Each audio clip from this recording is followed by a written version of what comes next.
नमस्कार भाई और बहनों, मेरे चैनल में आपका स्वागत है। छोटू क्लासेस विक्रमपुर में। चैनल को सब्सक्राइब प्लीज, माय चैनल को लाइक शेयर, एक के सब्सक्राइब, कम से कम एक के सब्सक्राइब करवाइए प्लीज। सपोर्ट कीजिए प्लीज, लाइक शेयर कमेंट। चलिए, क्लास 10 का चैप्टर 1 से लेके 7 तक कंप्लीट करते हैं। VVI important question. सबसे पहले वास्तविक चैप्टर 1, वास्तविक संख्या है। ठीक है, चलिए 18 फरवरी के लिए एग्जाम। चलिए, बोलेगा बोलेगा अंक किसे कहते हैं? अंक जो 0 से चालू हो, जो 9 तक, इतना सा ही अंक पूरा दुनिया में, इसी से पूरा खेल होता है। जैसे अंक 10 ही होगा, जो 0 से लेके 9 तक अंक बोलेगा 10 ही पूरा दुनिया में है। संख्याएं क्या है? संख्या कितने प्रकार? वास्तविक संख्या, काल्पनिक संख्या। वास्तविक संख्या भी दो प्रकार की, परिमेय संख्या, अपरिमेय संख्या। परिमेय संख्या और अपरिमेय संख्या। ठीक है, चलिए। सम संख्या किसे कहते हैं? सम संख्या किसे कहते हैं? सम संख्या मतलब इवन नंबर, जो 2 से पूरा पूरा भाग लग जाए उसे सम संख्या कहते हैं। विषम संख्या, ओड नंबर, जो 2 से भाग नहीं लगे उसे विषम संख्या। भाज्य संख्या किसे कहते हैं? भाज्य संख्या बोले या संयुक्त संख्या, कंपोसाइट नंबर, एक से कटे और अपने आप से कटे, दूसरे से भी कटे, उसे भाज्य संख्या कहते हैं। भाज्य संख्या मतलब संयुक्त संख्या। सबसे छोटी भाज्य संख्या 4 होता है सम संख्या का। ठीक है, उभाज्य संख्या किसे कहते हैं? एक से कटे, अपने आप से कटे, दूसरे से कटे। ठीक है, एक से कटे, अपने आप से कटे, दूसरे से कटे। उभाज्य संख्या मतलब प्राइम नंबर, एक से कटे, अपने आप से कटे। और भाज्य संख्या संयुक्त से एक से कटे, अपने आप से दूसरे से कटे। ठीक है, सबसे छोटी सम अभाज्य संख्या 2 होती है। चलिए, प्राकृत संख्या किसे कहते हैं? प्राकृत संख्या को, गिनती की संख्या को प्राकृत संख्या, गिनती की संख्या को प्राकृत संख्या कहते हैं। पूर्ण संख्या किसे कहते हैं? जो 0 से चालू हो, जो 0 से चालू हो उसे पूर्ण संख्या, होल नंबर कहते हैं। पूर्णांक किसे कहते हैं? पूर्णांक 1 से लेकर के अनंत तक चल जाए, और माइनस में जो, जैसे ऐसे वाला नहीं होता है, जैसे 0 हुआ, इधर -1 -2 अनंत तक जाता है, इधर 1 1 2 3 4 बनाते हैं, उसी को कहते हैं पूर्णांक। धन पूर्णांक और ऋणात्मक पूर्णांक, धनात्मक ऋणात्मक और 0 भी होता है बीच में। ठीक है, परिमेय संख्या किसे कहते हैं? परिमेय संख्या किसे कहते हैं? परिमेय संख्या जो P/Q के रूप में, Q बराबर नॉट इक्वल टू 0, जो P/Q के रूप में, उसको परिमेय संख्या कहते हैं, जो P/Q के रूप में लिखा जा सके। अपरिमेय संख्या जो P/Q के रूप में नहीं लिखा जा सकता, जैसे √3, ये अपरिमेय संख्या। √5, यूक्लिड विभाजन का। चलिए चलिए चालू करते हैं। यूक्लिड विभाजन महत्तम समावर्तक। ठीक, हम जानते हैं भाग जैसे देते हैं, ये देखिए ऐसे हुआ ना, ये हुआ, ये घर है, ये आता है इसमें, यहाँ पे कुछ शेषफल आता है। जैसे सबसे पहले कहते हैं इसके नीचे भाज्य, भाज्य बराबर भाजक गुना भागफल प्लस शेषफल। ठीक है, भाज्य बराबर भाजक गुना भागफल प्लस शेषफल।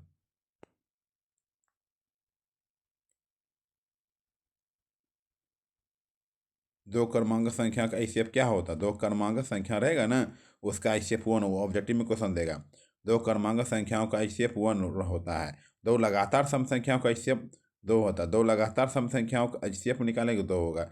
दो अभाज्य संख्याओं का महत्तम समावर्तक 1 होता है। मतलब ICF दो परिमेय संख्याओं के बीच कितनी परिमेय संख्या? दो परिमेय संख्याओं के बीच कितने परिमेय संख्या होती है? अनंत। अनंत होती। कितनी होती? अनंत होती है। ये क्या परिमेय संख्या है? ये अपरिमेय संख्या जो अनंत तक जा रहा है डैश डैश से, ये अपरिमेय संख्या है। परिमेय और अपरिमेय मिलके अपरिमेय होगा। परिमेय गुना अपरिमेय तो अपरिमेय होगा। परिमेय भागा अपरिमेय अपरिमेय होगा। ठीक,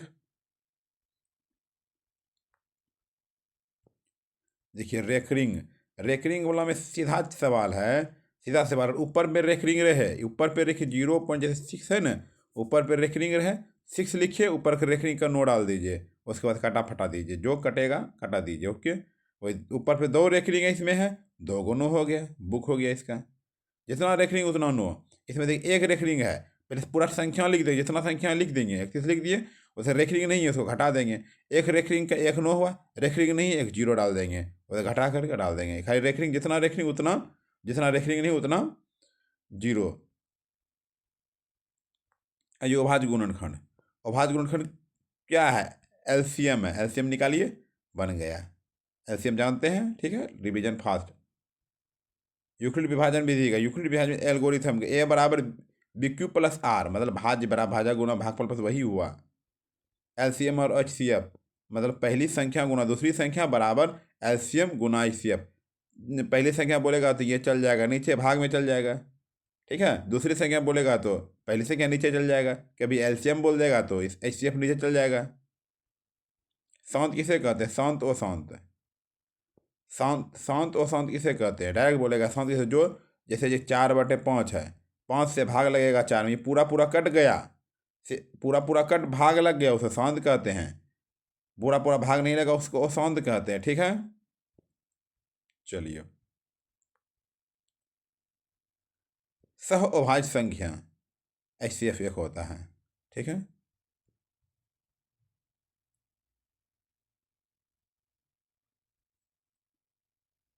देखिए, दो धन पूर्णांक ए और बी के लिए यदि ए बराबर बी क्यू प्लस आर हो तो क्या क्या होगा पता है?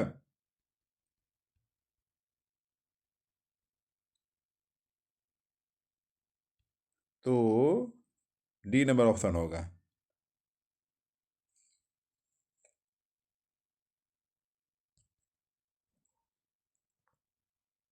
ठीक।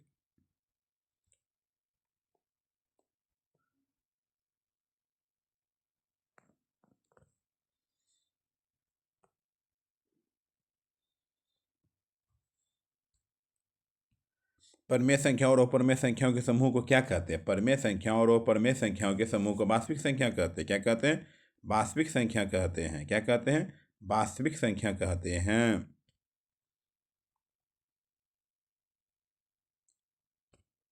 सभी प्राकृतिक संख्याओं के संग्रह शून्य समेत को क्या कहते हैं? सभी प्राकृतिक संख्याओं के शून्य संग्रह शून्य समेत को क्या कहते हैं? पूर्ण संख्या कहते हैं। नहीं, पूर्ण संख्या किसे कहते हैं, प्राकृतिक संख्या किसे कहते हैं, सब परिभाषा वही है। कहाँ कहाँ से पूछेगा पता नहीं है।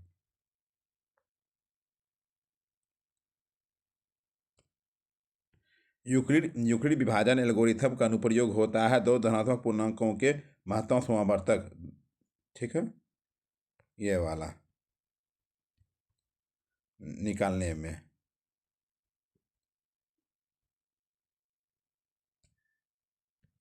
धनात्मक विषम पूर्णांक किस रूप का होता है? धनात्मक विषम पूर्णांक किस रूप का होता है? 2q+1, 2q+1, 2q+1 होता है, ठीक है। सम और विषम मिलेगा तो विषम होगा, सम सम मिलेगा तो सम होगा, ठीक है। चलिए,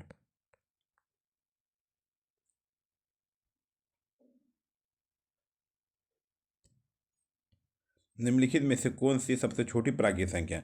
सबसे छोटी प्राकृतिक संख्या 1 है। प्राकृतिक संख्या किसे? जो 1 से चालू हो। पूर्ण संख्या जो 0 से चालू हो। चलो ठीक। 156 के अभाज्य गुणनखंड 2 का घातांक कितना है? 156 का निकाल लीजिए, ये निकालने जानते हैं। 2 का गो है, 1 गो 2 गो, 2 गो है तो पावर 2 डाल दीजिए, ठीक है, 2 हो जाएगा। सबसे छोटी अभाज्य संख्या क्या है? 2 है। सबसे छोटी अभाज्य संख्या क्या? 2 है। अभाज्य संख्या किसे कहते हैं? एक से कटे अपने आप से कटे। संयुक्त संख्या किसे कहते हैं? एक से कटे अपने आप से कटे, दूसरे से भी कटे, ठीक है। चलिए, 64 के वर्गमूल को 64 के घनमूल से भाग देने पर क्या बोल रहा है क्वेश्चन? 64 के वर्गमूल और 64 के घनमूल के भाग देने पर 64 का वर्गमूल ठीक है, 64 का घनमूल ठीक है, 64 का वर्गमूल 8 होता है, 64 का घनमूल 4 होता है, तो भाग देने पर जो आंसर आएगा देख रहे हैं, पहले हम बना के रेडी किए हैं, ठीक है। √18 का परिमेयीकरण गुणांक, √18 का परिमेयीकरण गुणांक क्या होता है? परिमेयीकरण गुणांक, गुणांक पूछ रहा है। √18 को हम 9 × 2 लिखें, 9 का 3 हो गया, 9 को हम क्या लिख सकते हैं? रूट को 3 × 3, वर्गमूल में 2 गो की एगो होती है, 3 बाहर होगी, 2 हो गया। गुणक, गुणक क्या है? चिपका हुआ √2 को है, ठीक है।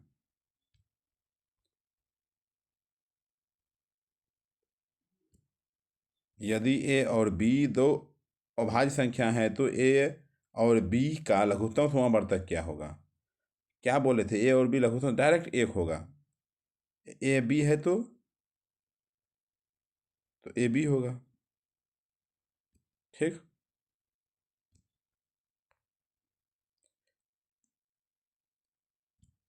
ऊपर में संख्याओं को पी वाई क्यू के रूप में व्यक्त किया जा सकता है? नहीं, कभी नहीं, ऊपर में संख्याओं को नहीं किया जा सकता है। वो केवल परिमेय संख्या के लिए है। दो लगातार संख्याओं का महत्तम समावर्तक क्या होगा? दो लगातार संख्याओं का महत्तम समावर्तक एक होता है, एक होता है, ठीक है। दो संख्याएं ए और 18 का लघुत्तम समा 36 महत्तम ए का मान क्या हो? लघुत्तम समा पहली संख्या दिया गया, दूसरी संख्या दिया गया है, एलसीएम भी दिया गया, एचसीएफ भी दिया गया है। इस पहली संख्या गुना दूसरी संख्या, एलसीएम गुना एचसीएफ, सबके जगह में डाल दीजिए, बना दीजिए, सॉल्व कर दीजिए। समझ में आ रहा है ना? √2 का प्रमेयीकरण गुना क्या? √2 का प्रमेयीकरण गुना क्या? √2 का प्रमेयीकरण गुणक तो √2 ही होगा। √2 से ही गुना किया जाएगा इसको। 8 पर पावर 0 तो 2 पर पावर 0 क्या होगा? याद रखिएगा, 8 पर पावर किसी पर पावर 0 हो 1 होगा, किसी पर पावर 0 होगा 1 होगा। हम रहें, तुम रहें, आप मम्मी रहे, आपकी मम्मी, जो रहे, समझ जाइए आप।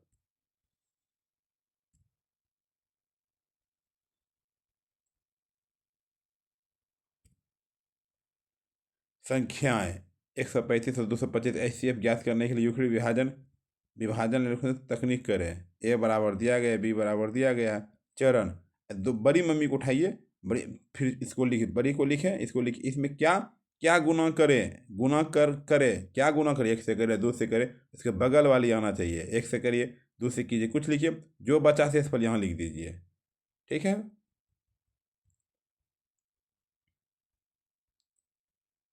चलिए, समझ गए। पा एक क्या है? पा एक क्या है? पा एक क्या है? पा एक अपरिमेय संख्या क्या है? पाए एक अपरिमेय संख्या है। 22/7 एक परिमेय संख्या है। 0.6 क्या बोले थे हम? जिस पर रेखरिंग रहे डायरेक्ट नोट बुक कर दीजिए नीचे, रेखरिंग रहे नीचे बुक। 15 महत्तम समावर्तक लघुत्तम समावर्तक निकालने बोल रहा है।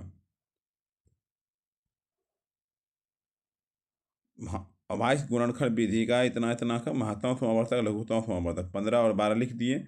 लघुत्तम समावर्तक में क्या होता है? जो मिली पहले वो लिखेंगे, जो मिली लिखें, नहीं मिली वो भी लिख देंगे। एचसीएफ में क्या होता है? जो मिलेगी तीनों में तब होगा, ठीक है।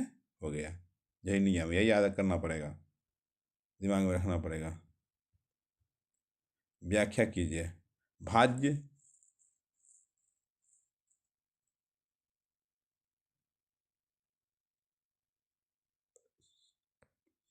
चलिए, ऊपर में संख्या भी देख लीजिएगा। आइए चैप्टर 2 को, बहुपद में चर क्या है और चर क्या है, ठीक समझ गए। पूर्ण संख्या जो 0 से चालू हो, बहुपद के लिए घात पूर्ण संख्या, ठीक है। निम्नलिखित में कौन से बहुपद, निम्नलिखित में से कौन से बहुपद हैं?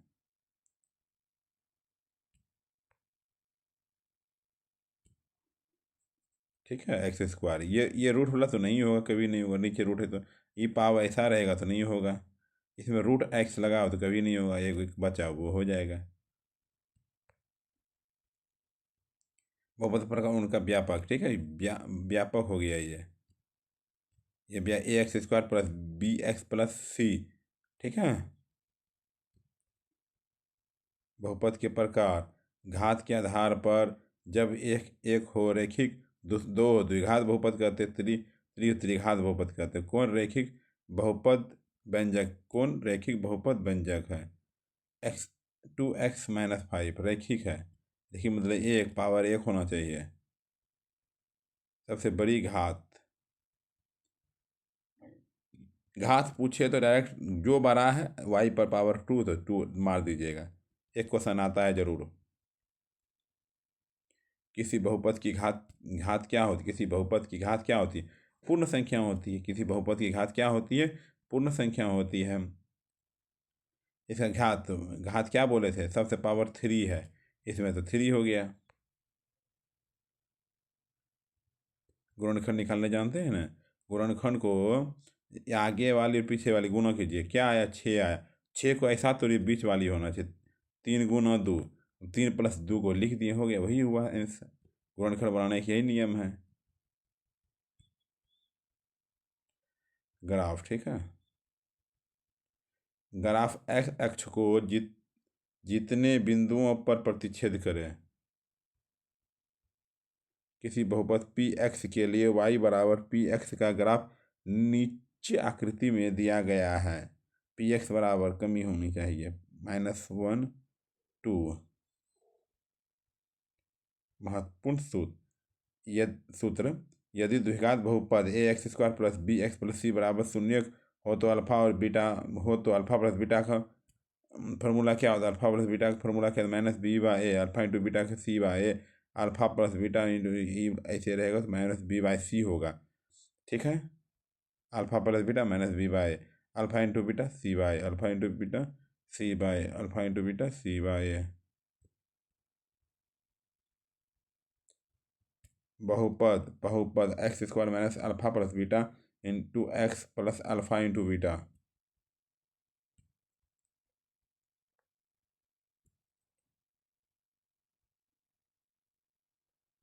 देखिए, शून्यकों का योग -3 है, शून्य का गुणनफल 2 है।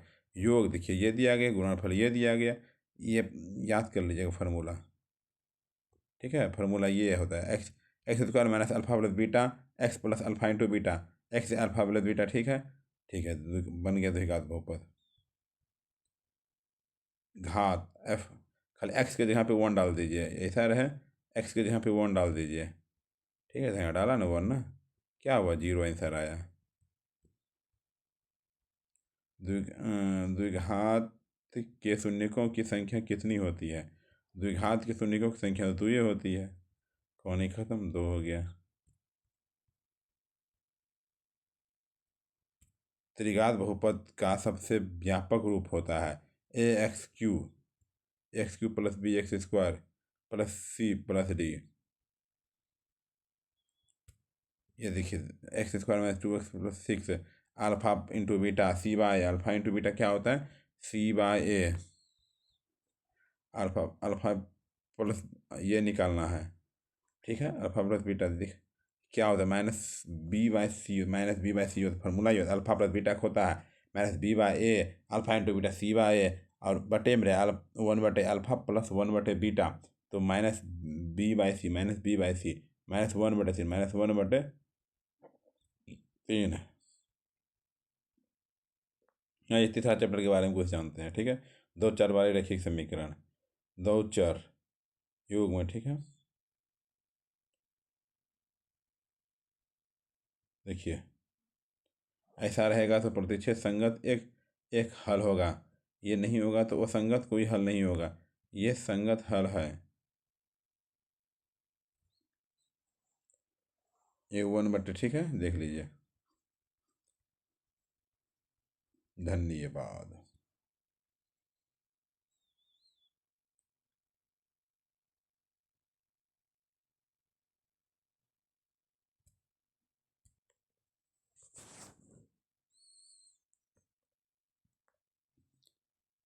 देखिए, यदि किसी एपी का सामान्य पद 3n+5 हो तो इसका सारबंतर क्या होगा? सारबंतर मतलब डी निकालने बोल रहा है। डी डी डी डी सारबंतर को डी कहते हैं, ठीक है। डी कहते हैं सारबंतर को। देखिए ये दिया गया है an बराबर 3n+5, ठीक है। 1 1 रखने पर n के जगह पर 1 रखे, फिर 2 रखे थे, ठीक है। फिर डी बराबर हो जाएगा a2 घटा a1, समझ गए? ये an बराबर समझ गए क्वेश्चन? चलिए,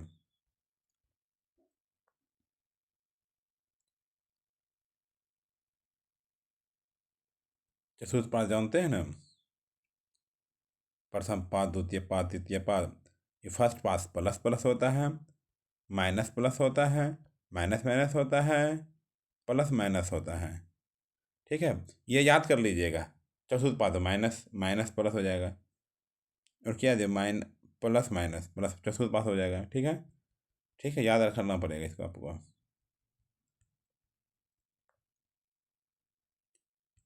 कृतीय तल में स्थित किसी बिंदु छोर 4 के कोटि का मान होगा। कृतीय तल में स्थित किसी बिंदु छोर 4 के कोटि का मान होगा 4 होगा। क्या होगा? 4 होगा।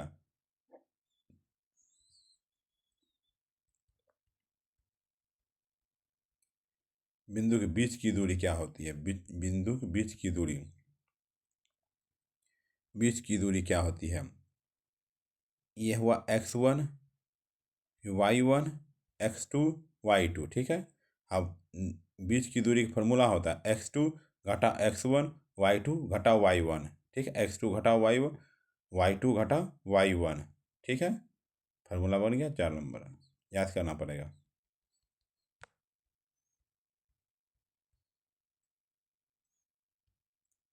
द्विघात सूत्र का प्रयोग कर समीकरण x square minus 3x plus 1 बराबर 0 हो तो मूल ज्ञात करें। ठीक है, दिया गया यहाँ पे हम x square plus b x plus c, a बराबर बी बराबर दिया गया सी बराबर द्विघात, मूल बोला द्विघात सूत्र का minus b plus minus root b square. ठीक है, निकाल लिया। ठीक है, हो गया। दो आंसर निकाल करके सॉल्व करके हम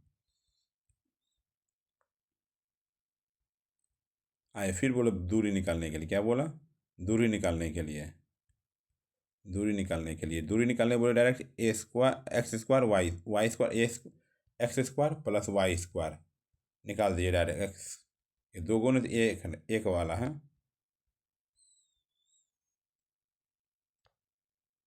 बिंदु ए 8 और 10 तथा बी 4 6 को मिलाने वाली रेखा का मध्य बिंदु का नियामक हो जाएगा।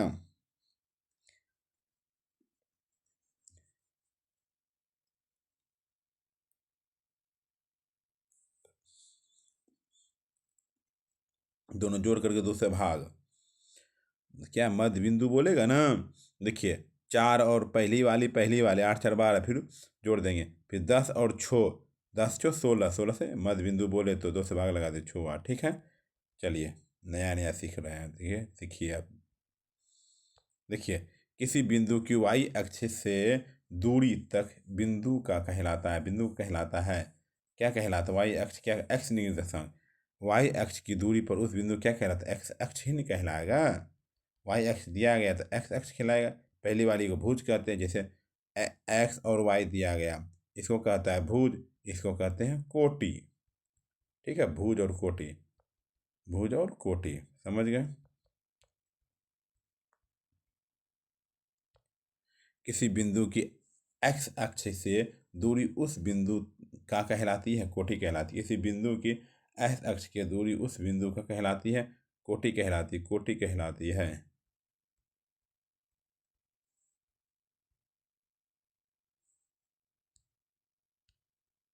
दो समरूप त्रिभुजों के क्षेत्रफल इतना इतना दिया हुआ है।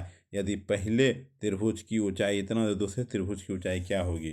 पहले ऊंचाई बराबर, ठीक है, 36/1 होता है। ये फार्मूला ही होता है।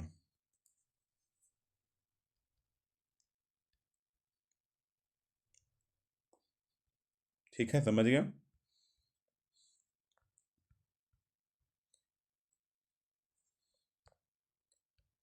10 10 10 15 10 75 10 80, 10 80 और 10 और 90 चल जाएगा, 1 हो जाएगा। 10 और 80 तो 1 हो गया। फिर 15 और 75 ये भी 1 हो जाएगा, तो एक आंसर हो जाएगा। ठीक है,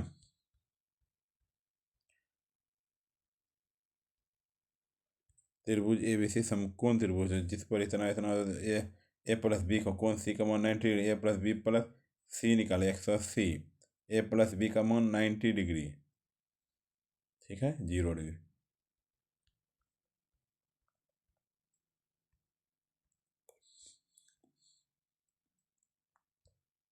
देखिए 2 cos² 60 है, 2 है, cos 60 का मान लिख दीजिए 1/2, उसमें पावर डाल दीजिए, उसके बाद कहानी खत्म।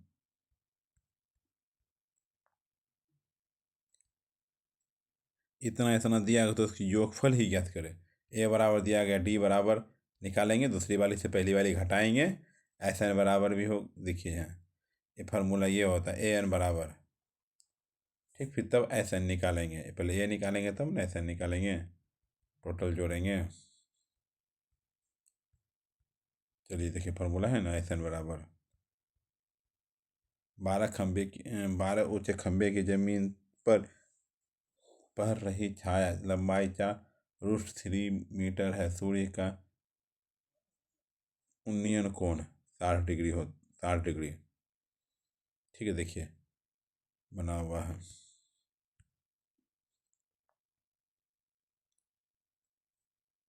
ठीक है, 60।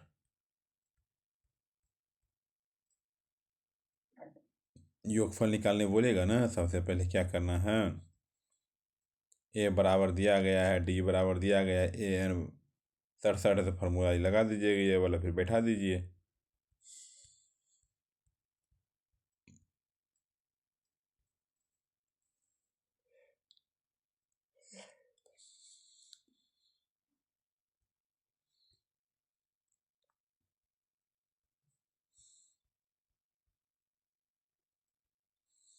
यदि किसी एपी के प्रथम पद 14 है, उसका योगफल 10/50 है, तो इसकी प्रथम पद 10 है, तो 20वां पद क्या होगा।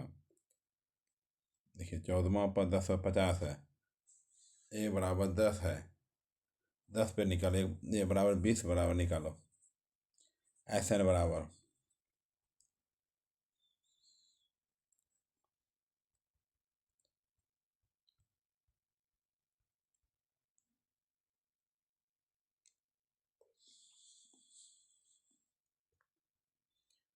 देखिए इसमें क्या होता है, 30 डिग्री दूरी पर है, 30 मीटर दूरी पर है, ठीक है। 30 डिग्री से उन्नयन कौन बना रहा है, उन्नयन कोण तो नीचे ही बनाएगा, ऊपर तो नहीं बनाएगा, ऊपर से देख रहा है आदमी, मतलब यहाँ रहता है, सॉलिड यहाँ दिखेगा, 10 30 बराबर H/B, ठीक है।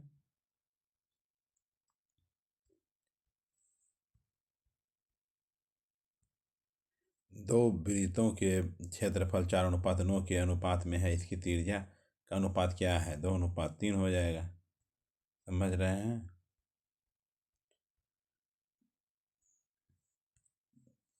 छोर से विभाज्य प्रथम 40 धन पूर्णांकों का योग, ठीक, ए बराबर दिया, डी बराबर हो गया,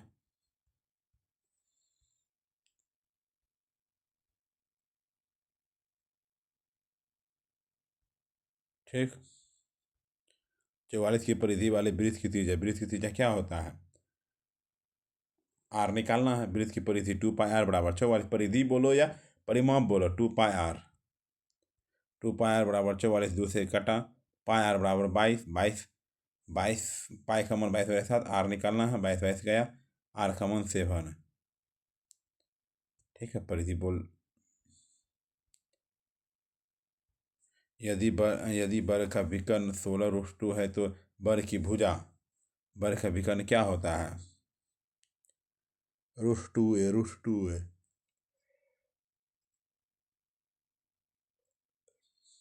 ठीक।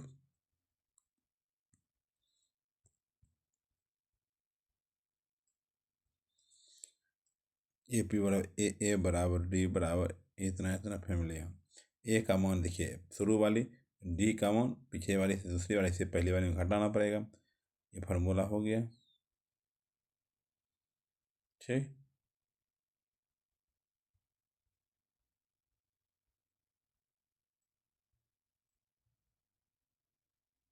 सबसे छोटी सबसे छोटी सम संख्या 2, लगातार दो सम संख्या HCF 2 होता है, युक्ली विभाजन भी HCF, सह अभाज्य का HCF 1, 2 अंकों की उसे विभाज्य सबसे छोटी 12 बहुपद की घाव हमेशा होती है पूर्ण संख्या, nवां पद का सूत्र होता है A+A-1 × D।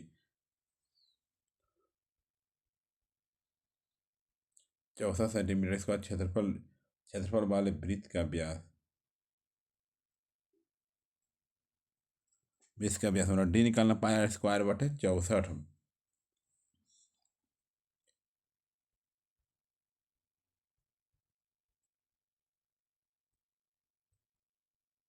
देखिए क्वेश्चन, 3 अंकों वाली कितनी संख्या जो 7 से विभाजित है? सात, सात से विभाजित का नियम है, ठीक है।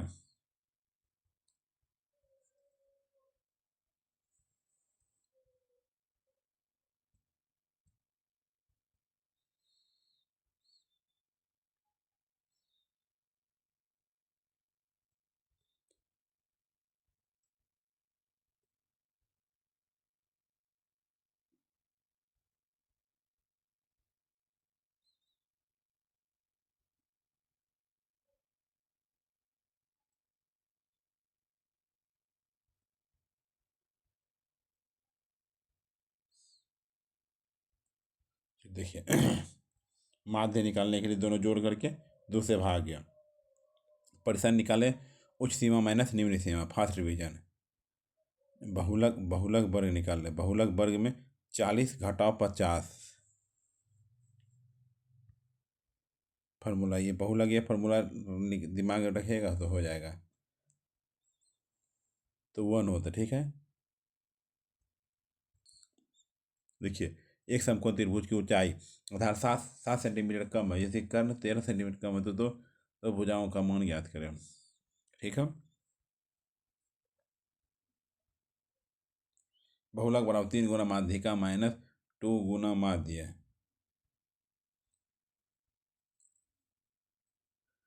ठीक है। चलिए, किसी घटना की परीक्षा नहीं होती, किसी घटना की परीक्षा नहीं होती है, -7 की नहीं होती है। निश्चित घटना की परीक्षा होती है, एक निश्चित घटना की परीक्षा होती है। एक पासा फेंकने पर तीन पाने की परीक्षा है। 1/6। एक पासा फेंकने का एक अभाज्य संख्याओं का परीक्षा,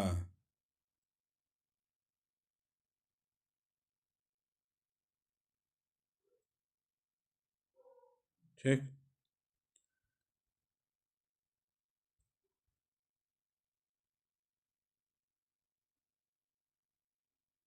ठीक।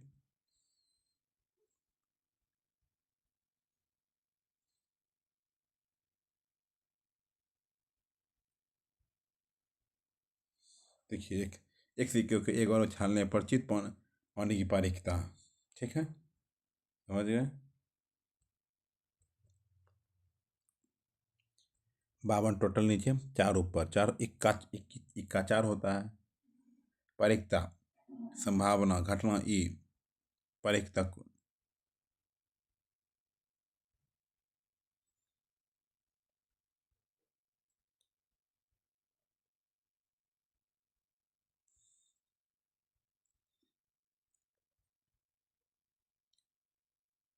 देख लीजिए भाई, 9:4 है तो 3:2 हो जाएगा।